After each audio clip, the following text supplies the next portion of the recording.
हम लोग last chapter शुरू करेंगे। मेरे को टेढ़ा लग रहा है, सही है क्या? हाँ चलो, आज हम लोग लास्ट चैप्टर शुरू करेंगे इस बुक का भी और कोर्स का भी, कैश फ्लो स्टेटमेंट। सामने देखो, इस चैप्टर में ये शुरू कराने से पहले कल एक छोटी सी चीज़ आप लोगों को बता दूं मैं। कल अपन ने एक ऑपरेटिंग प्रॉफिट वाला क्वेश्चन किया था। बड़े दिनों बाद आए बेटा, आओ पधारो।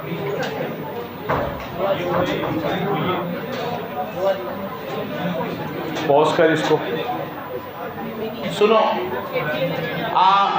कल एक क्वेश्चन किया था हमने। उस क्वेश्चन में सुनो, इधर रेशो के क्वेश्चन में एक गलती हो गई है। वो कल याद है नेट प्रॉफिट से किया था मैंने, वो ऑपरेटिंग प्रॉफिट से ही होगा। उसमें एक मिस्टेक हो गई मेरे से कल कराने में, डीपली अपोलोजाइज। वो मिस्टेक ये है, सुनो इधर। अगर मैं सेल में से COGS माइनस करूंगा तो जीपी आएगा, है ना। फिर मैंने कल क्या करा, नेट प्रॉफिट निकालने के लिए क्या ले लिया, जीपी। तो वो लिया मैंने, वो ठीक है। फिर मैंने जीपी में से उसमें नॉन ऑपरेटिंग एक्सपेंस दे रखे थे, तो मैंने वो क्या करे, माइनस, और नॉन ऑपरेटिंग इनकम को क्या करा। तो ये ठीक है, क्योंकि हम लोग जीपी में से ऑपरेटिंग नॉन ऑपरेटिंग सभी माइनस करते हैं। लेकिन उस क्वेश्चन में गलती क्या हो गई कि उसमें ऑपरेटिंग प्रॉफिट भी दे रखा था। तो उसने जीपी की जगह ऑपरेटिंग प्रॉफिट से इसलिए किया था क्योंकि अगर ऑपरेटिंग एक्सपेंस दे रखे थे उसमें, तो ऑपरेटिंग एक्सपेंस अगर 80% है तो ऑपरेटिंग प्रॉफिट 20% होगा। तो जब हम ऑपरेटिंग प्रॉफिट से शुरू करेंगे ना, तो जो ऑपरेटिंग खर्चे हैं वो ऑलरेडी इसमें से माइनस हो चुके हैं और बाकी के खर्चे हमने इधर माइनस कर दिए। लेकिन अगर मैं जीपी से शुरू करूंगा तो फिर ऑपरेटिंग खर्चे भी तो इसमें से माइनस करने पड़ेंगे, और वो थे नहीं मेरे पास। तो बाय डिफॉल्ट उस क्वेश्चन को ऑपरेटिंग प्रॉफिट से ही शुरू करेंगे। वापस बोल देता हूं, धीरे धीरे आराम से सुनना। अभी मान लो हमारा ऑपरेटिंग प्रॉफिट उस क्वेश्चन में 4 लाख था और ग्रॉस प्रॉफिट कितना था, 6 लाख। तो ऐसा कह सकता हूं कि ये 4 है और ये 6 है, तो बीच में जो 2 का फर्क है वो ऑपरेटिंग एक्सपेंस होंगे। कितने के, 2 लाख। तो अगर मैं 6 से शुरू करूं तो फिर मुझे ऑपरेटिंग एक्सपेंस भी माइनस करने चाहिए थे। तो मैं 2 लाख और इसमें से माइनस करता तो जाके मेरा आंसर सही आता। लेकिन अगर मैं शुरू ही किससे करूं, ऑपरेटिंग प्रॉफिट से, तो इसमें से तो ऑपरेटिंग एक्सपेंस ऑलरेडी माइनस है। नॉन ऑपरेटिंग वाले मैंने माइनस कर दिए, नॉन ऑपरेटिंग वाले मैंने प्लस कर दिए। तो नेट प्रॉफिट में तो हर चीज आती है। तो अगर मैं जीपी से शुरू करता, जो मैंने कल करा, तो उसमें मैंने ये माना ऑपरेटिंग एक्सपेंस है ही नहीं इस क्वेश्चन में, लेकिन इसमें थे ऑपरेटिंग एक्सपेंस। वो कैसे पता चल रहा है कि जीपी 6 है और ऑपरेटिंग प्रॉफिट 4 है, इसका मतलब 2 लाख कहाँ गए, हम खा गए क्या। 2 लाख हमने माइनस किए होंगे, किस चीज के माइनस किए होंगे, ऑपरेटिंग प्रॉफिट में सिर्फ कौन से खर्चे माइनस होते हैं, ऑपरेटिंग एक्सपेंस। तो मतलब ऑपरेटिंग एक्सपेंस थे इस क्वेश्चन में, कितने थे, 2 लाख थे, लेकिन इनडायरेक्टली गिवन थे। तो अगर मैं जीपी से शुरू करता तो फिर मुझे ऑपरेटिंग एक्सपेंस भी माइनस करने चाहिए थे, जो कितने थे, 2 लाख। और अगर मैं ऑपरेटिंग प्रॉफिट से शुरू करता तो मुझे कुछ भी माइनस करने की जरूरत। ये कल के क्वेश्चन में एक मिस्टेक थी, प्लीज इसको, मिस्टेक मतलब मेरे से मिस्टेक हुई थी, बुक में तो सही ही था। तो मैंने कहा था ऑपरेटिंग प्रॉफिट से, मुझे ये लगा ऑपरेटिंग एक्सपेंस होंगे ही नहीं इसमें, लेकिन इसमें ऑपरेटिंग एक्सपेंस थे। कैसे पता चल रहा है कि जीपी आपका 6 लाख है, नेट प्रॉफिट आपका 4 लाख है, तो बाकी के 2 लाख के क्या होंगे फिर, ऑपरेटिंग एक्सपेंस। क्योंकि जीपी में से आप सिर्फ कौन से खर्चे माइनस करते हो, ऑपरेटिंग एक्सपेंस। क्या निकालने के लिए, ऑपरेटिंग प्रॉफिट निकालने के लिए। ऑपरेटिंग प्रॉफिट निकालने के लिए ये फॉर्मूला बताया था शायद मैंने तुम्हें कि जीपी में से क्या माइनस किया करो, ऑपरेटिंग एक्सपेंस, और क्या प्लस किया करो, तो जाके कौन सा प्रॉफिट आएगा। इसको सॉल्व करके बता देता हूँ। यहाँ कितने लेने हैं हमें, 4 लाख। यहाँ कितने लेने हैं, ये हमें नहीं पता, और ऑपरेटिंग इनकम भी क्वेश्चन में नहीं थी, ठीक है। तो ये माइनस का इधर आके प्लस, और ये 4 लाख इधर जाके, तो ऑपरेटिंग एक्सपेंस आपके कितने आ गए, अब ये 2 लाख आ गए। अब आपको नेट प्रॉफिट निकालना है तो आप जीपी से भी निकाल लो। जीपी से निकालूंगा तो ऑपरेटिंग एक्सपेंस भी माइनस होंगे, नॉन ऑपरेटिंग एक्सपेंस भी माइनस होंगे, नॉन ऑपरेटिंग इनकम भी प्लस होगी, और ऑपरेटिंग इनकम भी, क्योंकि जीपी में तो सब कुछ करना पड़ता है क्या निकालने के लिए। तो अब मैं जीपी ले लूं कल की तरह, कितना, 6 लाख। ऑपरेटिंग एक्सपेंस कल मैंने नहीं लिए, तो वो ले लूं कितने, 2 लाख। और ये मुझे पता नहीं जितनी भी कल गिवन थी मान लो 15,000, और ये जितनी भी गिवन थी मान लो 10,000। तो ये सब कर लो, तो फिर मेरा आंसर सही आएगा। तो कल मैंने जीपी से लिया, ये गलत नहीं था, लेकिन मैंने ऑपरेटिंग एक्सपेंस नहीं लिए, ये गलत था, ठीक है। तो याद रखना, गलत चीज दिमाग में ना चली जाए, क्लैरिफाई कर दिया। वीडियो में इसलिए लिया इसको क्योंकि कल वीडियो में गलत गया है, तो आज वीडियो में सही भी चल जाए, ठीक है, अब शुरू करते हैं नया चैप्टर जिसका नाम है कैश फ्लो स्टेटमेंट। बहुत बढ़िया चैप्टर है, लास्ट चैप्टर है और थोड़ा अच्छा लेवल का चैप्टर है। इसमें 6 चैप्टर थे। पहला चैप्टर बैलेंस शीट का फॉर्मेट एकदम लल्लू और सबको याद भी है। दूसरा चैप्टर थ्योरी का जिसमें 3 टॉपिक पढ़ा है बस, फाइनेंशियल स्टेटमेंट के फ़ायदे, नुकसान और उसके ऑब्जेक्टिव। 3 लेक्चर में इसको ख़त्म किया, ठीक है। Third chapter comparative, fourth chapter common sense और फिफ्थ चैप्टर रेशियो। अब ये लास्ट चैप्टर है कैश फ्लो स्टेटमेंट। सामने सुनना बराबर। कैश फ्लो स्टेटमेंट की पूरी अकाउंटिंग AS3 में लिखी हुई है, अकाउंटिंग स्टैंडर्ड 3, ठीक है। अभी आपको इसका मैं फॉर्मेट सब बनाऊंगा, उसके पूरे फोटो आप ले लेना, लेकिन पहले आप सुनना मुझे आराम से। कैश फ्लो स्टेटमेंट की पूरी अकाउंटिंग लिखी हुई है AS3 में। कई बार ऑब्जेक्टिव में आ जाता है कि which accounting standard govern the accounting of cash flow statement. आपको नंबर याद रखना है, कौन सा? AS3। अब इसमें मैं जितना भी फॉर्मेट सब आपको पढ़ाऊंगा, ये सब AS3 में लिखा हुआ है। तो इसमें जो भी फॉर्मेट में आपको पढ़ाऊंगा ये सब कहाँ लिखा हुआ है? AS3। AS3 कहता है कि कैश फ्लो स्टेटमेंट सबको बनाना मैंडेटरी नहीं है। कैश फ्लो स्टेटमेंट सिर्फ उसी को बनाना है जिसका टर्नओवर 50 करोड़ से ज़्यादा हो या जिसका शेयर स्टॉक एक्सचेंज में लिस्टेड हो।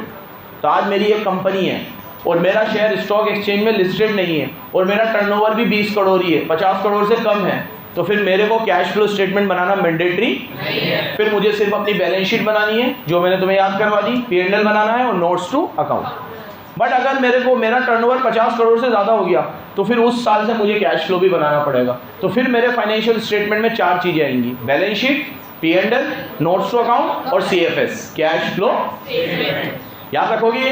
तो cash flow statement is a part of your financial statement. जब भी आपको इनकम टैक्स में या किसी भी पोर्टल पे अपने फाइनेंशियल स्टेटमेंट सबमिट करने हो तो उसमें कैश फ्लो भी सबमिट करना पड़ता है। लेकिन कैश फ्लो के लिए खास बात क्या है? ये सबके लिए मैंडेटरी नहीं है। आज मेरा टर्नओवर 50 करोड़ से ज़्यादा नहीं है तो मुझे कैश फ्लो नहीं बनाना, मुझे सिर्फ क्या बनानी है? बैलेंस शीट और P&L। और खैर मैं तो कंपनी भी नहीं हूँ, तो ये सिर्फ कॉर्पोरेट के ऊपर लगता है, सबके ऊपर नहीं लगता। लेकिन हमारे पास जितने भी क्लाइंट आते हैं, बड़े क्लाइंट, हम उनको कैश फ्लो बनाने की सलाह देते हैं कि आपको कैश फ्लो बनाना चाहिए। और अगर हमारे ही पास उसकी फाइल है तो हम उसका P&L बैलेंस शीट के साथ कैश फ्लो भी बना के देते हैं। हम ये चाहते हैं कि वो कैश फ्लो बनाए। इनफैक्ट हमारी कम्युनिटी में TR करके एक ऑर्गेनाइजेशन है, TR, जिसका अरेबिक में मतलब है तिजारत राबिया, और वो बिज़नेस से जुड़ी हुई एक ऑर्गेनाइजेशन है। उसमें हम लोग सबको इंटरेस्ट फ्री लोन देते हैं बिज़नेस करने के लिए। अब मैं मुर्सा सर, हम उस कमेटी के पार्ट हैं, ठीक है। अब हम यहाँ से जिसका जो बिजनेस अप्रूव करके भेजते हैं तो मुंबई फाइल जाती है और फिर वहाँ से फ़ंड रिलीज़ होता है। अब मान लो किसी को 20 लाख का फ़ंड रिलीज़ हुआ, 30 लाख का फ़ंड रिलीज़ हुआ, वो उससे बिज़नेस करेगा और सारी इंस्टॉलमेंट चुकाएगा और उसको 1 पैसे का ब्याज नहीं देना। ये ऑल ओवर वर्ल्ड में आपको ऐसा एग्जाम्पल दे रहा हूँ जो कहीं सुनने को नहीं मिलेगा, ठीक है। मतलब ये सिर्फ एक हमारी कम्युनिटी में ही एक ऐसी व्यवस्था करी हुई है कि जिससे लोग ब्याज से पैसा ना लें और अपना खुद का बिजनेस करें और ब्याज में भी इन्वॉल्व ना हो, तो जिससे उनका जो है मतलब कि रिलीजियस सेंटिमेंट भी हर्ट ना हो और बिजनेस भी हो। तो ये हमारे जो धर्मगुरु है उनका विजन है ये कि सब लोग बिजनेस करें लेकिन बैंकों से ब्याज पे पैसे ना लें। तो उन्होंने ये संस्था कायम करी और उसमें हमारे जैसे बहुत सारे यंगस्टर्स अलग अलग सिटीज़ में काम करते हैं। तो हमारे पास कोई भी फाइल आती है तो हमें उसको बना के भेजना पड़ता है। तो उन्होंने मैंडेटरी कर रखा है कि आपको कैश फ्लो तो बनाना ही पड़ेगा और ये बहुत ज़रूरी चीज़ है। क्यों है मैं अभी थोड़ी देर में समझा दूंगा आपको। कैश फ्लो स्टेटमेंट इतना ज़रूरी है कि भले ये मैंडेटरी हो या ना हो आपको बनाना ही चाहिए। क्यों बनाना चाहिए मैं एक एग्जांपल से समझाता हूँ आपको। अभी मान लो आप अपने धंधे में कैश बुक बना रहे हो, ये तो सभी बनाते हैं। अब यहाँ कैश बुक का ओपनिंग बैलेंस है। अब इस ओपनिंग बैलेंस में आपके पास 5 लाख रुपए कैश है। अब आपने सेल करी, कैश सेल करी, आपके पास 15 लाख रुपए आए। क्रेडिट सेल करी तो डेटर ने आपको पैसे दिए 25 लाख रुपए। एक आपने बैंक से लोन लिया तो आपके पास 15 लाख आए। एक आपकी पुरानी मशीन थी वो बेच दी तो उससे आपके पास 20 लाख रुपए आए। ये पैसा आया। कैश बुक में क्या आता है? जो पैसा आता है वो कहाँ आता है? ये तो सबको याद है ना। और पैसा जाता है तो बच्चे को कैश बुक तो बनानी आनी चाहिए। करना क्या है? पैसा आ रहा है डेबिट, पैसा जा रहा है, तो सिंपल सा रूल है, पैसा आ रहा है डेबिट, पैसा जा रहा है। तो ये पैसा आया मेरे पास। अब मेरे पास कितना पैसा आया? 5 लाख मेरे पास पहले से थे। 15 और 5 कितने हुए? 20 लाख। 20 और 25 कितने हुए? 45। 45 और 15 कितने हुए? 60। और 60 और 20 कितने हुए? तो मेरे पास साल भर में कितना पैसा आया? तो माय रिसिप्ट इज 80 लाख। अभी अलग अलग समय का आया होगा, लेकिन मैंने एक साथ करके ले लिया। अब जो मैंने पेमेंट करी वो कितनी करी? पहले तो मैंने परचेज करी डायरेक्ट कैश में, वो मैंने करी 15 लाख की। एक मैंने क्रेडिटर से उधार में खरीदी, तो मैंने क्रेडिटर को पे किया, वो मैंने पे किया 20 लाख। एक मैंने अपने स्टाफ को पूरे साल भर में सैलरी दी, वो मैंने दी 5 लाख। मेरे यहाँ मजदूर काम करते हैं, उनको मैंने पूरे साल भर में वेजेस दी, वो मैंने दी 2 लाख। मेरी जो दुकान वगैरह है वो किराए पे है, तो वो मैंने उसका रेंट पे किया 15 लाख, रेंट पे किया। साल भर में मेरी फैक्ट्री है, इलेक्ट्रिसिटी का बिल आता है, वो इलेक्ट्रिसिटी का बिल मैंने पे किया साल भर में 8 लाख बिल पे किया। देखते चलो, ठीक है। और थोड़े बहुत मैंने एडवर्टीजमेंट वगैरह के खर्चे किए, वो किए मैंने 8 लाख। फिर मैंने इंटरेस्ट पे किया, क्योंकि मैंने लोन ले रहा था, तो वो इंटरेस्ट मैंने पे किया मान लो 7 लाख। तो मैंने साल भर में कितने पैसे पे किए? ये भी 80 हो रहे हैं क्या? पक्का? 80 तो मत करो, कुछ तो बचाओ। पक्का 80 है? निर्भय ने तो टोटल नहीं किया, गलत आएगा। 20 और 15 35, 35 और 5 40, 40 और ये कितने हैं? 2। अबे 20 लाख थोड़ी है, 2 लाख है तो 42, 42 और 5 47, 47 और 10 57, 57 में 8 जोड़ो 65, और 65 में 8 जोड़ो 73। अच्छा हुआ कर लिया मैंने। अच्छा मैंने हटा दिया था इसको। हाँ, तो इसको 5 लाख ले लो। तो अब बैलेंस बचेगा आपका, बैलेंस सीडी कितना?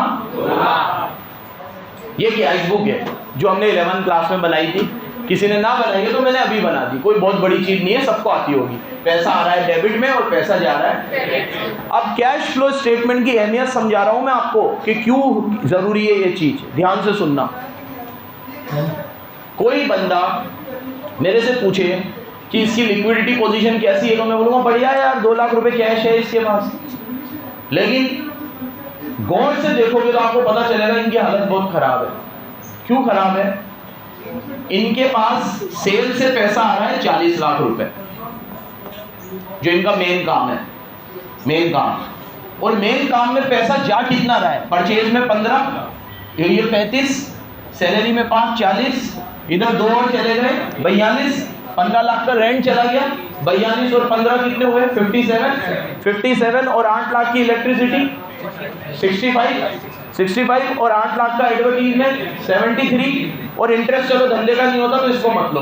तो 73 लाख ये अपने बिजनेस में खर्च करते हैं, और जनरेट कितना करते हैं? वो तो ये क्या करते हैं, 15 लाख का तो क्या ले लेते हैं? लोन। 20 लाख इनके पास क्या बेच के आ जाता है? मशीन बेच के। और 5 लाख ये पुरानी सेविंग में से ले लेते हैं। तो ये पैसा मिलाने के बाद इनका कैश फ्लो नेगेटिव की जगह क्या हो जाता है? ये कब पता चलेगा? जब आप कैश फ्लो स्टेटमेंट बनाओगे। अब मैं डेफिनेशन पे आता हूँ। Cash flow statement means inflow and outflow of cash from 3 different activities. Number 1, operating activity, financing activity, investing activity. Cash flow statement आपको ये बताता है कि आपके पास कितना पैसा आया अलग अलग एक्टिविटी से, धंधे से ऑपरेटिंग, लोन वोन लेकर फाइनेंसिंग, और मशीनें बेचकर इन्वेस्टिंग, एसेट वैसेट बेच। जिन लोगों के पास एसेट बेच के पैसा आ रहा है, लोन से पैसा आ रहा है, वो भी खुश है कि हमारी लिक्विडिटी पोजीशन अच्छी है, जबकि अच्छी बच्ची ये तो कितना घटिया तरीके से बिजनेस चला रहे हो। आपके पास पैसा आ रहा है 40 लाख और आप खर्च कर रहे हो, ये कौन सी गणित है? ये तो एक 5वीं क्लास के बच्चे को भी अगर आप बोलोगे तो कहेगा भैया आपको तो बिजनेस करना ही नहीं आता यार, ये कैसे बिजनेस कर रहे हो आप? वो तो आपका कैश मैनेज कैसे हो रहा है? लोन ले लेकर। ये यहाँ हम गलती करते हैं, लोन ले लेते हैं, उससे खर्चे करते रहते हैं। अबे लोन खर्चे करने के लिए नहीं होता। एक बार आपने लोन ले लिया पैसा घुमाने के लिए इनिशियल ईयर में तो ठीक है, आपने ऑफिस बना लिया, दुकान ले ली, फर्नीचर बना लिया, उसके बाद तो धंधे का उसूल ये कहता है कि धंधे के खर्चे धंधे के पैसे से निकलने चाहिए, नहीं तो आपको अच्छा बिजनेसमैन नहीं माना जाएगा। अगर आप लोन ले लेके सैलरी दे रहे हो, लोन ले लेके रेंट दे रहे हो, तो धिक्कार है आपके बिजनेस करने पे। ये क्या बिजनेस कर रहे हो आप? ये आपको कब तक पता नहीं चलेगा? जब तक आप क्या नहीं बनाओगे। इसलिए मैं कहता हूं कि कैश फ्लो स्टेटमेंट एक बहुत इंपॉर्टेंट चीज है जो हमें बनाना ही चाहिए। इससे हमें पता चलेगा कि कैश किस सोर्स से आया है और किस जगह पे अप्लाई हो रहा है। कई बार ऐसा होगा कि फाइनेंसिंग एक्टिविटी से पैसा आ रहा है और ऑपरेटिंग के खर्चे करने में जा रहा है। लोन से पैसा आ रहा है और आप बिजनेस के खर्चे किससे कर रहे हो? लोन से या एसेट बेच के। अब आपने मशीन बेची तो आपको ये 20 लाख रुपए धंधे में नहीं लगाने चाहिए थे, बल्कि नई मशीन लेनी चाहिए थी। मशीन के बदले में मशीन, और आपने 20 लाख रुपए आए तो आपने वो भी इधर ही ले लिए। ठीक है, हमने हमारी कम्युनिटी में ही मैंने एक फाइनेंशियल लिटरेसी पे सेमिनार दिया था। उसमें मैंने उनको ये बात बताई थी कि किसी भी बिजनेसमैन की कैश फ्लो बनाने की आदत नहीं होती। P&L तो फिर भी साल के एंड में बना लेते हैं, कैश फ्लो तो हर महीने बनाना चाहिए हमें। कहाँ से पैसा आ रहा है, कहाँ से जा रहा है। कैश बुक नहीं बोल रहा मैं, कैश बुक तो बनाते ही है। इससे ये थोड़ी पता चलेगा किस सोर्स से आया है। कैश फ्लो में तो बराबर पता चलेगा ऑपरेटिंग से कितना आया है, फाइनेंसिंग से कितना आया है और इन्वेस्टिंग से। तो बहुत सारे लोगों को मेरी बात बहुत अच्छी लगी, उनके मेरे को पर्सनली फ़ोन आए और मुझे बोला कि सर ये बताओ ना यार, ये अकाउंटिंग कैश फ्लो वगैरह कैसे बनता है, हमें बनाना है ये चीज़। आपकी बिल्कुल सही है, हमारे बिजनेस में ऐसा होता है कि हमारे पास धंधे से तो पैसा कम आ रहा होता है, लेकिन लोन वोन चल रहे होते हैं, कुछ चल रहा होता है तो उससे पैसा आ जाता है, तो इधर रोटेट हो जाता है, इसको इधर दे देते हैं, उसको उधर दे देते हैं, गचड़ पचड़ खिचड़ी पकती रहती है। तो हमें तो यही लगता है सही चल रहा है, क्योंकि गले में 2 लाख रुपए तो है ना, पैसे हैं, तब तक तो सब सही लगता है। देखो तो सही पैसा किस चीज़ का है, कल जाके ये 15 लाख रुपए चुकाने नहीं है क्या आपको? क्या जिंदगी भर आप इसके ऊपर ब्याज ही बढ़ते रहोगे क्या? पैसा तो चुकाना है आपको, तो आपको वो पैसा उसमें भी डालना चाहिए लोन में, लेकिन आप कहाँ से डालोगे? आपका पैसा आ ही नहीं रहा है। अब आपका डेटर का कलेक्शन तो इतना स्लो होगा और क्रेडिटर को आप टाइम पे पेमेंट कर रहे हो। क्रेडिटर को आप टाइम पे क्यों पेमेंट कर रहे हो? क्योंकि लोन लेकर आपके पास पैसा आ गया है, और डेटर आपका आज नहीं कल, कल नहीं परसों, परसों नहीं तरसों, और फिर एक समय में बेड डेप्थ हो जाएंगे। फिर जब ये राई का पहाड़ बन जाएगा तब समझ में आएगा कि हम लोग इसको अच्छे से मैनेज नहीं कर रहे थे, we are going in wrong direction. और फिर उस समय कोई मतलब नहीं निकलेगा पछताने से, क्या जब चुड़िया चुग गई फिर वो वाली गेम। अब ये चीज़ आपको अगर आप क्वार्टरली बेसिस पे भी बनाओगे ना, तो आपको हमेशा पता चलता रहेगा कि how much operating cash is there, how much financing cash is there and how much investing cash. थीम समझ में आई? अभी तक फॉर्मेट कुछ भी नहीं बताया, बस ये बता रहा हूँ कि कैश फ्लो स्टेटमेंट क्यों बनाना है। 3 मेन बातें बताई मैंने। पहला, इसकी पूरी अकाउंटिंग कहाँ लिखी हुई है? AS3 में। किस किस को बनाना मैंडेटरी है? जिनका टर्नओवर 50 लाख से ज़्यादा हो और जिसका शेयर स्टॉक एक्सचेंज में लिस्टेड हो। 50 करोड़ से ज़्यादा हो और शेयर स्टॉक एक्सचेंज में लिस्टेड हो। सामने देखो, बनाने का फॉर्मेट भी AS3 में है, और 3 एक्टिविटी से कैश हम लोग देखते हैं, ऑपरेटिंग, इन्वेस्टिंग और हाँ, समझ में आ गया बराबर? आगे बढ़ूं? अच्छा, एक क्वेश्चन एग्जाम में आया था। एक कंपनी है आर लिमिटेड, उनका टर्नओवर 50 करोड़ से कम है, उनका शेयर भी स्टॉक एक्सचेंज में लिस्टेड नहीं है, बट वो कैश फ्लो स्टेटमेंट बनाना चाहते हैं। तो क्या उन्हें वही फॉर्मेट फॉलो करना पड़ेगा जो AS3 में है, या वो अपने अकॉर्डिंग बना सकते हैं? मैंडेटरी नहीं है उनके ऊपर।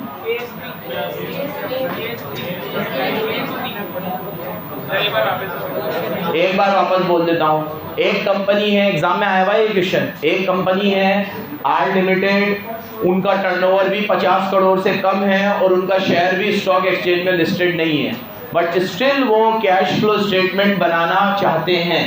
तो क्या उन्हें AS3 का फॉर्मेट फॉलो करना पड़ेगा या वो अपने अकॉर्डिंग बना सकते हैं? वेरी गुड, AS3 का फॉर्मेट फॉलो। तो AS में लिखा हुआ है कि even though AS is not applicable on you but still you want to prepare CFS, then also you have to follow the format given in AS। आप अपने तरीके से नहीं, तो इसलिए जब जिनके ऊपर मैंडेटरी नहीं है और हमें तो 8 नंबर दे रहे हैं चैप्टर, तो हमें भी कौन सा फॉर्मेट लर्न करना पड़ेगा जो कहाँ गिवन है, AS3। वो भी लिखाता हूँ, याद करवाता हूँ। इसको थोड़ा पॉज कर लीजिए। मैं रेस्टिगेट कर दूंगा 4 दिन के लिए, ठीक है बेटा? आज से रेस्टिगेट 2। सुनो, हाँ कुछ कह रहे हो? अबे गुरदीप पार्टी तो दे दे, बर्थडे तेरा, पार्टी तो दे यार। मतलब यार सरदार जी हो गया, तेरा दिल तो इतना बड़ा होना चाहिए।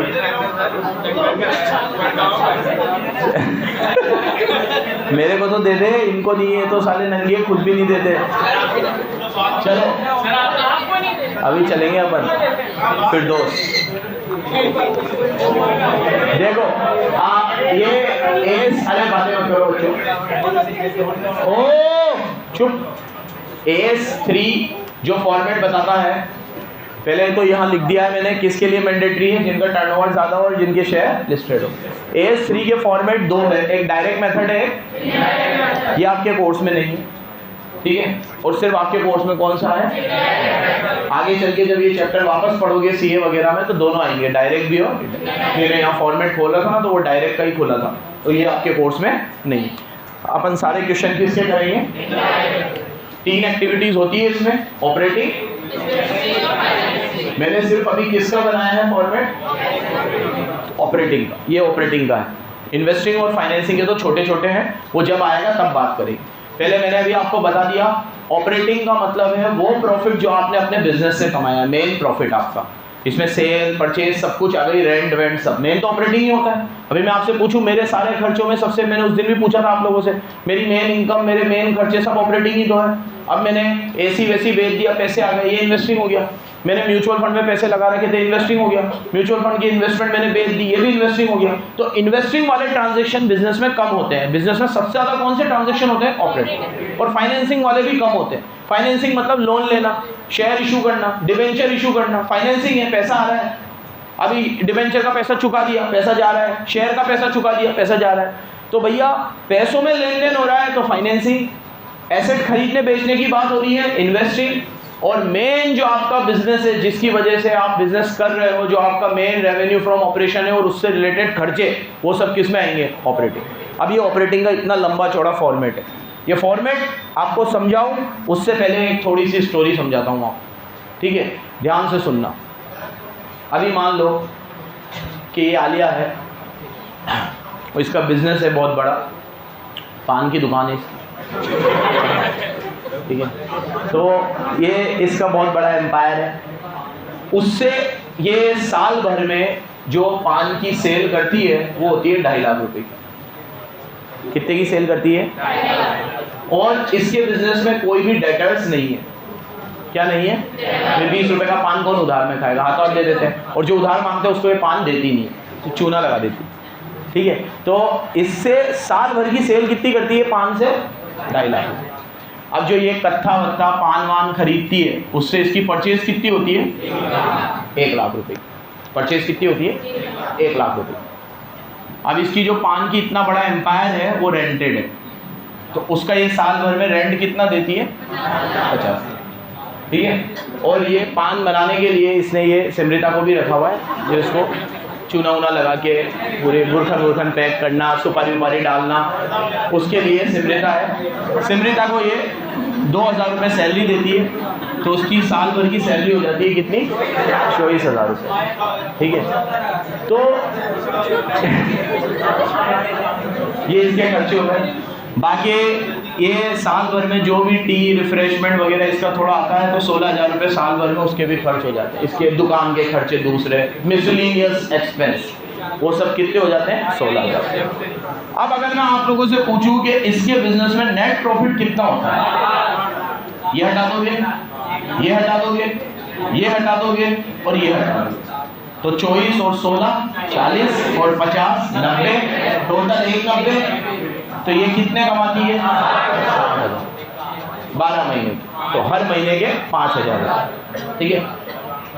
अब एक सवाल का जवाब देना, पठान साहब आप ही बताओ, 60,000 रुपये आप कमाते हो साल भर के, ये आपका प्रॉफिट है। अगर मैं तुझसे पूछूं कि तेरा ऑपरेटिंग एक्टिविटी से नेट कैश कितना आता है, ऑपरेटिंग एक्टिविटी से नेट कैश, तो वो कितना होगा? प्रॉफिट तो तेरा 60,000 है एज पर P&L।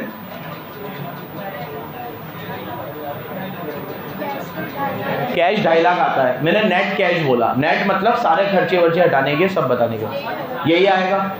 सवाल ये है मेरा, क्या नेट प्रॉफिट और नेट कैश बराबर आएंगे? मतलब ये गल्ला खोलेगी तो उसमें 60,000 मिलेंगे इसको, श्योर हो तुम लोग? पक्का सब लोग? और ये पूरे 60,000 ऑपरेटिंग ही होंगे, क्योंकि मैंने इसमें एक एक चीज, ऑपरेटिंग इन्वेस्टिंग तो कुछ, फाइनेंसिंग तो कुछ है ही नहीं, तो बिल्कुल सही है। Net profit is always equal to normally. अब इसमें तड़का लगा देते हैं।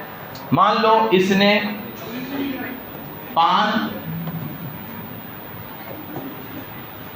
के लिए, इसने दुकान है ना थोड़ी बड़ी कर लेते हैं, बढ़िया कर लेते हैं, ठीक है। तो इसने पूरी दुकान को थोड़ा बड़ा करा, आगे की जगह भी खरीदी और फर्नीचर वगैरह वगैरह बनवा लिया।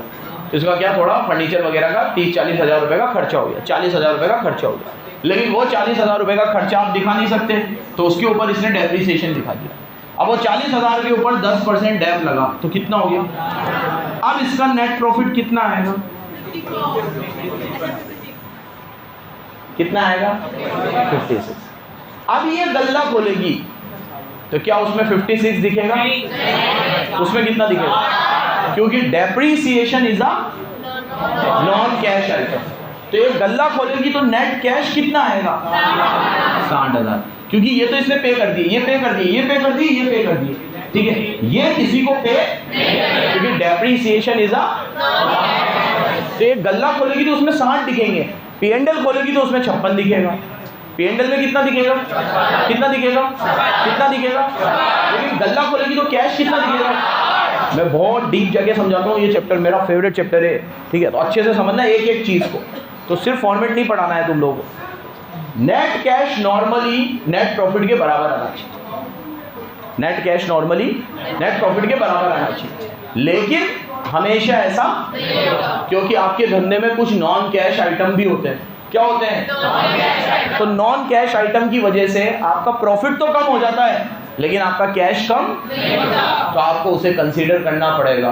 तो इनडायरेक्ट मेथड, अब समझा रहा हूँ, अब समझाना शुरू कर रहा हूँ। इनडायरेक्ट मेथड ये कहता है कि आप नेट प्रॉफिट से ही क्या निकालो, और डायरेक्ट मेथड जो आपके कोर्स में नहीं है वो ये कहता है कि आप सीधे कैश फ्लो निकालो, नेट प्रॉफिट नहीं। आप तो सेल से कितना पैसा आया ये लो, परचेज में कितना पैसा गया ये लो, खर्चे में कितना पैसा गया ये लो, जो नॉन कैश आइटम है उसे लो ही मत, सब ऐड लेस करके बता दो कितना पैसा आया। तो डायरेक्ट मेथड इज अ लंबा मेथड, ये बोलता है शुरू से स्क्रैच से शुरू करो।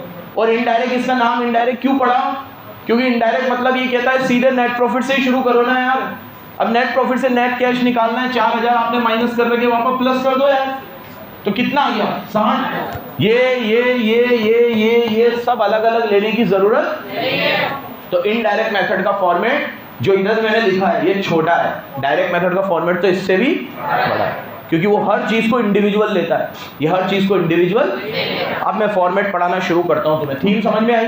तो इनडायरेक्ट मेथड ये कहता है कि आप नेट प्रॉफिट को ही क्या मान लो, नेट कैश, लेकिन उसमें क्या करो, थोड़े एडजस्टमेंट, क्योंकि हमेशा नेट प्रॉफिट और नेट कैश बराबर नहीं है। मैंने ये पान का एग्जाम्पल क्यों लिया? छोटे बिजनेसेस में ये पॉसिबल है कि छोटे बिजनेस में डेप्रिसिएशन नहीं होगा, उधार में भी माल नहीं बिकता, सारा माल कैश में बिकता है, तो छोटे बिजनेसेस में net profit would be equal to net cash. But बड़े बिजनेसेस में ऐसा, बड़े बिजनेस में तो डेटर भी होते हैं, क्रेडिटर भी होते हैं, जितनी सेल करते हो पूरा पैसा रिकवर नहीं होता, जितनी परचेज करते हो पूरी पेमेंट एक बार में नहीं करते। तो उस केस में कैश और प्रॉफिट में फर्क आ जाता है। हमें उस फर्क को ही सही करना है और नेट प्रॉफिट से कहां पहुंचना है? नेट कैश पे। कहां पहुंचना है? अब आओ फॉर्मेट के ऊपर। तो शुरुआत किससे होगी? नेट प्रॉफिट से। और पहुंचना कहां है? कैश फ्लो की तरफ। कहां? वो भी कैश फ्लो फ्रॉम। ये फॉर्मेट सिर्फ ऑपरेटिंग एक्टिविटी का है। किसका है? थीम समझ लोगे तो रटना नहीं पड़ेगा, नहीं तो फिर रटने का तो ऑप्शन हमेशा खुला हुआ है ही। अब समझ लो। सबसे पहले नेट प्रॉफिट से शुरू करो। आपके सीबीएसई वाले ये कहते हैं कि नॉन कैश आइटम में ये 3 चीज सबसे पहले ऐड करो, तो मैंने भी ये 3 चीज ली है। बट AS3 में ऐसा कुछ नहीं लिखा होगा कि 3 चीज सबसे पहले ऐड करो। ये CBHE गाइडलाइन में लिखा हुआ है। तो वो कहते हैं 3 चीज सबसे ऊपर लो और उसका वर्किंग नोट बनाओ। AS3 में नहीं है। CA में पढ़ाता हूँ तो CA में ये 3 चीज यहाँ भी लिख दो, ऐड करनी है, बस कहीं भी ऐड कर दो। ये कहते हैं नाटक, तो फिर मैं भी भैया इनसे ज़्यादा छेड़छाड़ नहीं करते, नंबर काट ले, तो आप भी ऐसे ही करना। 3 नॉन कैश आइटम। पहला, प्रोविजन फॉर टैक्स। प्रोविजन बनाने से कभी भी कैश कम नहीं होता, सिर्फ आपने प्रोविजन बनाया, दिया थोड़ी अभी। प्रपोज डिविडेंड, आपने डिविडेंड प्रपोज किया कि इतना देंगे, दिया थोड़ी अभी। और ट्रांसफर टू रिजर्व, आपने 50,000 रुपए P&L में से लेके जनरल रिजर्व में डाल दिए, तो किसी को दिए थोड़ी है। तो ये तीनों नॉन कैश आइटम है और इन तीनों को क्या कर देंगे? ऐड। क्योंकि इन तीनों की वजह से नेट प्रॉफिट तो कम होता है लेकिन कैश कम नहीं होता। सेम ऐसे ही अभी डेप्रीसिएशन में नेट प्रॉफिट कम हुआ था लेकिन कैश कम नहीं हुआ। गल्ला खोला था तो उसमें 60 ही दिखे थे, लेकिन P&L खोला था तो कितने दिखे थे? 56। P&L में कितने दिख रहे थे? लेकिन गल्ले में कितने दिख रहे थे? P&L में कितने दिख रहे थे? 50। गल्ले में कितने थे? क्योंकि डेप्रीसिएशन लगाने से कैश कम नहीं होता। सेम ऐसे ही प्रोविजन फॉर टैक्स से कैश कम नहीं होता। रिजर्व में पैसे डालने से कैश कम नहीं होता। डिविडेंड को सिर्फ प्रपोज करने से, सिर्फ बोलने से कैश कम नहीं होता। पे करोगे तब जरूर कम होगा, अभी कम नहीं होगा। तीनों को ऐड कर दो। क्या कर दो? लेकिन आपका बोर्ड ये कहता है तीनों को सबसे ऊपर ऐड करो। अब ये आपकी बुक में तो और पागल बने करे हुए हैं, इन तीनों का एक वर्किंग नोट बनाएगा नीचे, तो आप वर्किंग नोट ऊपर ही बना दो और आपका आंसर अब यहाँ से शुरू होगा प्रॉफिट बिफोर टैक्स से। कहाँ से शुरू होगा?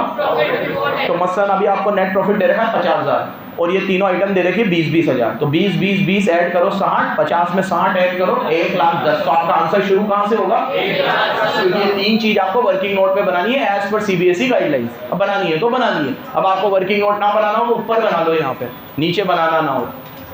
RBSE में ऐसा कोई नाटक नहीं है, तो RBSE वाले बच्चे इसको यहाँ भी ऐड करेंगे तो भी चलेगा, कोई दिक्कत नहीं है। अब बाकी की चीजें अलग से ऐड करो। करनी तो अभी बहुत सारी नॉन कैश आइटम है, जैसे डेप्रीसिएशन क्या है ये, तो ये भी ऐड होगा।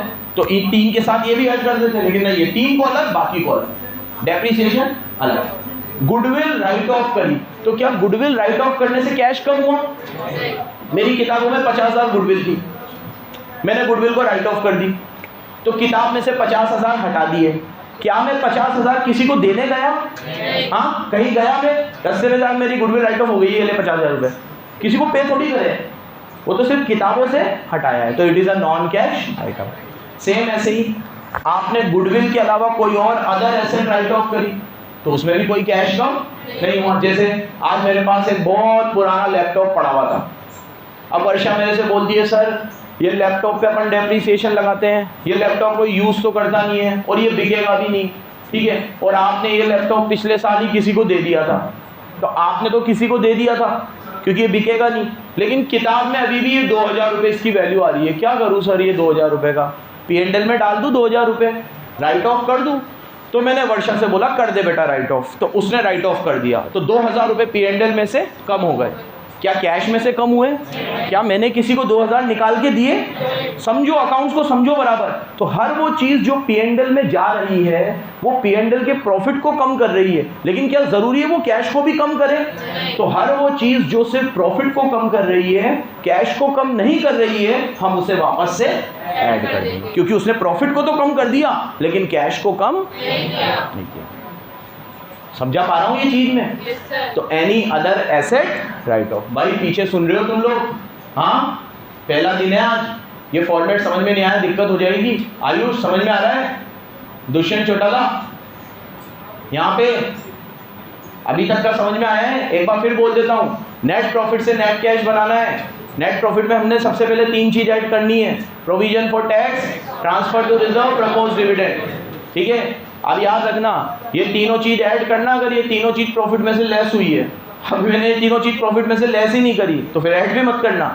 फिर उसके बाद बाकी की चीज़ें ऐड करना, जैसे कि डेप्रिसिएशन, जैसे कि गुडविल के अलावा एनी अदर एसेट का एग्जांपल दिया। जैसे मेरी किताबों में लैपटॉप आ रहा है 2000, वर्षा ने कहा सर लैपटॉप है तो नहीं, ज़बरदस्ती इसकी वैल्यू आ रही है 2000, तो सर इसको राइट ऑफ कर दूं। अब कोई भी चीज़ राइट ऑफ किस में से करते हैं? प्रॉफिट में से। मैंने कहा कर दे बेटा, तो उसने प्रॉफिट में से 2000 राइट ऑफ कर दिए, तो प्रॉफिट में से 2000 क्या हो गए? कम हो गए। लेकिन क्या इससे मेरा कैश कम हुआ? नहीं हुआ, तो मैंने इसको वापस से ऐड कर दिया। अब आगे आओ, इंटरेस्ट पेड, ये मैंने इसलिए ऐड किया क्योंकि ये नॉन कैश नहीं है, ये नॉन ऑपरेटिंग है। क्या इंटरेस्ट धंधे का खर्चा है? धंधे का नहीं है ना, फाइनेंस का है, तो फाइनेंसिंग में लेंगे, यहाँ इसलिए ऐड कर दो। प्रीमियम, आपने रिडम्पशन पे प्रीमियम दिया तो वो भी खर्चा है, लेकिन क्या धंधे का खर्चा है? अभी अभी डिवेंचर पढ़ाया आपको, जब भी अपन रिडम्पशन प्रीमियम पे करते हैं तो दो नए अकाउंट खुलते हैं, एक ऊपर खुलता है लॉस और एक नीचे खुलता है प्रीमियम, याद है? अगर मैं आपसे डिवेंचर के 100 रुपये लूँ और आपको रिटर्न में 110 दूं तो क्या 10 रुपये मेरा नुकसान है? मैं आपसे 100 लूँ और रिडम्पशन के वक्त आपको 110 दूं तो क्या 10 रुपये मेरा नुकसान है? और नुकसान है तो P&L में जाएगा, कैश कम होगा, कैश भी कम होगा। लेकिन क्या ये नुकसान धंधे का नुकसान है? डिवेंचर रोज रोज इशू करता हूँ, डिवेंचर इशू करना किसी का काम होता है? तो ये फाइनेंसिंग में जाएगा, इसलिए यहाँ वापस से प्रीमियम और रिडक्शन क्या हो जाएगा? ऐड। इंटरेस्ट भी क्या हो जाएगा? सेम ऐसे ही मैंने एसेट बेच दी नुकसान में, मेरा AC बेकार हो गया, मैंने बेच दिया और अभी अभी खरीदा था तो 40,000 का नुकसान हो गया। मान लो 80 का था, 40 में बिक गया, तो 40 का क्या ये नुकसान मेरे धंधे का नुकसान है? क्या ये नुकसान रोज रोज होता है? क्या AC बेचना मेरा काम है? तो इसे भी वापस से सब ऐड ही ऐड कराया मैंने, यहाँ से लेकर। फॉर्मेट बड़ा इजी है, कोई इतनी दिक्कत नहीं है। मतलब जितना डरावना ये देखने में दिख रहा था उतना डरावना है नहीं अगर समझ के करो तो। हर वो चीज़ जो हमारे धंधे की नहीं है और वो कैश में हमने पे नहीं करी है, उसे क्या करना है? ऐड। तो हेडिंग याद रखना, नॉन कैश और नॉन ऑपरेटिंग आइटम ऐड करनी है। बोलो तो, नॉन कैश और नॉन ऑपरेटिंग आइटम। बोलो, वापस बोलो, नॉन कैश और नॉन ऑपरेटिंग आइटम ऐड करनी है। अब एक रैपिड फायर खेल लेते हैं। डेप्रिसिएशन नॉन कैश और non operating? Goodwill return of, other asset return of, any type of provision, interest paid, non operating, operating, non operating, premium on redemption, पे तो किया है लेकिन loss on sale, very good, very good. तो जो non cash है और जो उन्हें वापस से, क्योंकि मेरा मकसद क्या है? नेट प्रॉफिट से कहां पहुंचना है? कैश। मैं नेट प्रॉफिट पे हूं और पहुंचना कहां है? कैश। यहां तक सबको क्लियर है?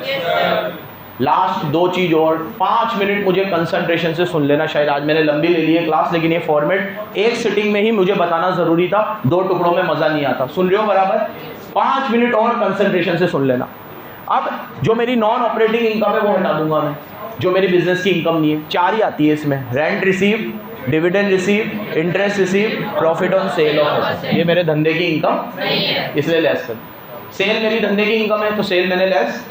सेल के अलावा सब नॉन ऑपरेटिंग होता है। अब रेंट मिला, किस पे मिला होगा? प्रॉपर्टी पे। इंटरेस्ट मिला, किस पे मिला होगा? FD पे या किसी डिपॉजिट पे। डिविडेंड मिला, किस पे मिला होगा? शेयर्स पे। तो ये मेरा काम, इन्हें मैंने क्या कर दिया? लेस कर दिया। अब मेरा आ गया ऑपरेटिंग प्रॉफिट। यहाँ मेरा कैश आ जाना चाहिए था ऐड लेस करके, लेकिन अब मुझे 2 एडजस्टमेंट और करने हैं। क्या? ये पहले याद करवाता हूँ फिर लॉजिक समझाऊंगा। पहले याद करो इसे। अच्छी चीज़ों को लेस करना है। अच्छी चीज़ें क्या? करंट एसेट का बढ़ना और करंट लाइबिलिटी का कम होना। क्या? आज अभी एसेट बढ़ती है, अच्छी चीज़ है ना, और लाइबिलिटी कम होती है, ये भी अच्छी चीज़ है। तो अच्छी चीज़ को क्या करना है? ये पहले रट लो फिर लॉजिक बताऊंगा। पहले रट लो इसको करेंगे भी रट के। अच्छी चीज़ों को क्या करना है? और खराब चीज़ों को? खराब चीज़ क्या होती है? करंट लाइबिलिटी का बढ़ना। क्या ये याद रखोगे आप? अब बढ़ना या कम होना तो समझ में आ जाएगा ना तुम्हें। जैसे डेटर 50,000 से 60,000 है, बढ़ रहे हैं। स्टॉक 50,000 से 60,000 है, क्रेडिटर 50,000 से 60,000 है, और 60 से 50 है। ये तो समझ में आ जाएगा ना। तो अब बस ये याद रखना है, अच्छी चीजें लेस, खराब चीजें, अच्छी चीजें खराब चीजें। अच्छी चीज क्या है?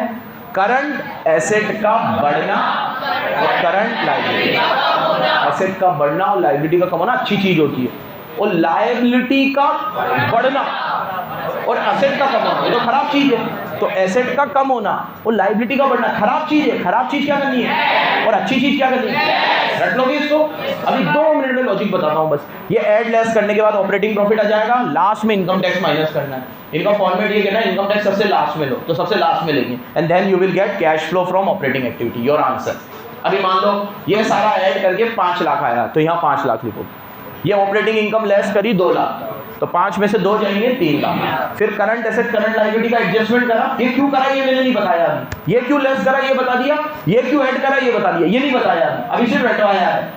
जैसे ही करंट एसेट करंट लायबिलिटी का एडजस्टमेंट करोगे ऑपरेटिंग प्रॉफिट आ जाएगा, और वो ऑपरेटिंग प्रॉफिट में से इनकम टैक्स माइनस करोगे तो cash flow from invest operating activity आ जाएगा। क्या जाएगा? Cash flow from operating. ये फॉर्मेट ऐसा कि ऐसा छप जाना चाहिए दिमाग में, ठीक है। अब अभी लॉजिक बता रहा हूँ, 1 मिनट पहले ये बात सुन लो। ये रेंट रिसीव वगैरह मैंने लेस किए हैं ये मानकर कि ये मेरे ऑपरेटिंग नेचर के नहीं है। लेकिन अभी मान लो मैं एक प्रॉपर्टी डीलर हूँ, तो फिर रेंट मेरे लिए ऑपरेटिंग है, फिर आप माइनस। मैं एक बैंक चला रहा हूँ, तो बैंक के लिए तो इंटरेस्ट रोज आता है, तो वो इंटरेस्ट माइनस। तो मतलब याद रखना, अगर आप उसी फील्ड में हो तो फिर वो आपका ऑपरेटिंग हो गया, फिर आपको उसे माइनस। तो कई बार एग्जाम में थ्योरी के क्वेश्चन भी आ जाते हैं, rent receive by bank operating और non operating, rent receive by property dealer operating और non operating, dividend receive by mutual fund company operating और नॉन ऑपरेटिंग। उनके तो रोज का काम है, तो उनके लिए क्या हो जाएगा वो। तो भैया जो चीज एक के लिए ऑपरेटिंग है जरूरी नहीं है दूसरे के लिए भी वो उसके लिए नॉन ऑपरेटिंग हो सकती है, और जो मेरे लिए नॉन ऑपरेटिंग है वो आपके लिए। नेचर ऑफ बिजनेस से देखना है, किससे देखना है? एक एक चीज अच्छे से समझ में आ रही है, बराबर सुनना। आपको अभी तक तो लास्ट चैप्टर है अपना, समझ में आ गया होगा कि किसी भी चैप्टर की स्टार्टिंग कितनी जरूरी होती है। पूरा चैप्टर इसी के इर्द गिर्द घूमेगा, समझ में आ गया? ये फॉर्मेट अच्छे से याद करके आना। अब मैं ये करंट एसेट करंट लायबिलिटी का लॉजिक बता रहा हूँ, ठीक है। लॉजिक से हमारे क्वेश्चन पे कोई फर्क नहीं पड़ेगा, कोई तुमसे पूछने नहीं आएगा क्यों ऐड करा और क्यों लेस करा, लेकिन जानना जरूरी है। जिसको लगता हो कि हमें ऐड लेस से आंसर तो आ ही जाएगा, जानने से कोई मतलब नहीं है, वो जा सकता है, उसके लिए आज की क्लास खत्म हुई। अब ये क्यों ऐड लेस करा है बस वो बता रहा हूँ। जाना है किसी को? चल जाओ, मैं आँख बंद कर लेता हूँ, इतने सारे को पता भी नहीं चलेगा कहाँ गए। गणेश जाना है तेरे को? चल जा बेटा, जाना तो है तेरे को। लाइट बंद कर दो, पिक्चर हो। अब लॉजिक सुनो, डेटर है 50 से कितने हो गए, और बेहतरीन लॉजिक है, और शुभ ये बुक में भी नहीं है, मतलब बुक में ऐड लेस तो है, ये क्यों है ये नहीं है बुक में। अब वीडियो में तो अब आएगा ना जो बोलूँगा, ध्यान से सुनना। डेटर 50 से कितने हो गए? अभी मैंने आपको कहा एसेट का बढ़ना अच्छी चीज है, और अच्छी चीज क्या करनी है? लेस करनी है। मैंने ये कहा है अच्छी चीज को, मैंने ये कहा है लेस करना है, ये बोला है मैंने। अब इसको क्यों लेस किया लॉजिक बता रहा हूँ। देखो, अगर मेरे डेटर 50 से 60 हो गए तो डेटर हवा में तो इंक्रीज होते नहीं है, डेटर होते हैं सेल से रिलेटेड। तो अगर मेरे डेटर बड़े हैं तो सेल भी बड़ा होगा, बहुत गौर से सुनना। और सेल आती है ट्रेडिंग अकाउंट में, तो यहाँ मैंने सेल ली होगी। तो अगर ये 50 से 60 हो गए तो मेरी सेल भी 10,000 से, और सेल बड़ी होगी तो यहाँ जीपी आता है बैलेंसिंग फिगर से, तो जीपी भी मेरा 10,000 से, और जीपी ही क्या बन जाता है, यहाँ आ जाता है जीपी। तो जीपी अगर 10,000 से बड़ा है तो मेरा नेट प्रॉफिट भी, तो जो नेट प्रॉफिट से मैंने शुरुआत करी है वो 10 से इंक्रीज होके आया है, लेकिन उस नेट प्रॉफिट में जो 10 इंक्रीज है वो पैसा तो रिसीव हुआ नहीं, क्योंकि सेल किस में हुई है? उधार में। तो जब पैसा रिसीव नहीं हुआ तो सेल तो बढ़ गई, सेल बढ़ने से जीपी बढ़ गया, जीपी बढ़ने से नेट प्रॉफिट बढ़ गया, लेकिन जब गल्ला खोलूंगा तो उसमें मुझे 10,000 रुपए नहीं दिखेंगे, क्योंकि वो पैसा अभी तक रिकवर ही नहीं हुआ, क्योंकि वो पैसा तो डेटर में उलझा हुआ है। एंड दैट्स द रीजन कि वो नेट प्रॉफिट 10,000 से इन्फ्लेट होके आया है। तो अगर मैं यहां पे डेटर के इंक्रीज को लेस ना करूं तो मेरा नेट कैश बराबर नहीं आएगा, इसलिए लेस कर रहे हैं। अब इतनी पूरी रामायण कहां वो लिखने बैठेगा और कहां हर क्वेश्चन में मैं तुम्हें समझाने बैठूंगा, इसलिए मैंने इसका ट्रिक बना दिया। क्या कि अच्छी चीजों को माइनस करना है, खराब चीजों को, लेकिन एक एक चीज P&L अकाउंट से लिंक है, हर चीज का लॉजिक है, हर चीज का। अब ऐसे ही डेटर की जगह स्टॉक ले लो, अगर स्टॉक होता यहाँ 50 और यहाँ होता तो स्टॉक भी समझा सकता हूँ मैं तुम्हें। ओपनिंग स्टॉक इधर आता है तो ओपनिंग स्टॉक कितना आया होगा, क्लोजिंग स्टॉक इधर आया है तो क्लोजिंग स्टॉक कितना आया होगा, तो ओपनिंग के मुकाबले में क्लोजिंग ज्यादा है तो जीपी फिर 10 से, और जीपी बढ़ेगा तो, लेकिन नेट प्रॉफिट बढ़ा है, कैश तो बढ़ा नहीं है क्योंकि माल तो अभी बिका, माल तो स्टॉक में ही पड़ा हुआ है, तो कैश अभी रियलाइज, तो नेट प्रॉफिट 10 से इन्फ्लेट होके आया है लेकिन मेरा नेट कैश गल्ले में, तो फिर गलत आएगा, इसलिए माइनस कर दिया। तो अब ये इतना लंबा चौड़ा समझाने की बजाय मैंने इसका ट्रिक क्या बना दिया कि करंट एसेट का बढ़ना और करंट लायबिलिटी का कम होना, मतलब अच्छी चीजों को और खराब चीजों को, हाँ ये लॉजिक है, समझ गए। और ये सबका है, अभी मैं तुम्हें खड़े खड़े अभी मैंने सिर्फ डेटर का बताया, स्टॉक का बताया, सेम ऐसे ही इनके कम होने का भी बता सकता हूँ, फिर क्रेडिटर के बढ़ने का, क्रेडिटर के कम होने का, आउटस्टैंडिंग एक्सपेंस, प्रीपेड एक्सपेंस, हर एक का बता सकता हूँ, लेकिन कोई मतलब नहीं निकलेगा। अभी याद रखना, आप करंट एसेट और करंट लायबिलिटी का एड लेस देखना है आपको, अच्छी चीजों को लेस करना है और खराब चीजों को, ये तो आपको पता है ना करंट एसेट करंट लायबिलिटी में क्या आता है, पक्का। तो सारी चीजें लेनी है कैश को छोड़ के, इसमें करंट एसेट करंट लायबिलिटी में कैश मत लेना बस, क्योंकि कैश फ्लो स्टेटमेंट तो बना ही रहा हूं मैं, तो कैश नहीं लेना, वो बाद में लेंगे, जब लेंगे तब बताऊंगा। अभी सिर्फ सब लेना है, debtor, BR, creditor, BP, outstanding expense, prepaid expense, सब लेना है, बस क्या नहीं लेना, कैश नहीं लेना। कोई डाउट? ये मैंने आज के लेक्चर में बताया आपको पूरे ऑपरेटिंग एक्टिविटी का फॉर्मेट, क्या बताया। धन्यवाद।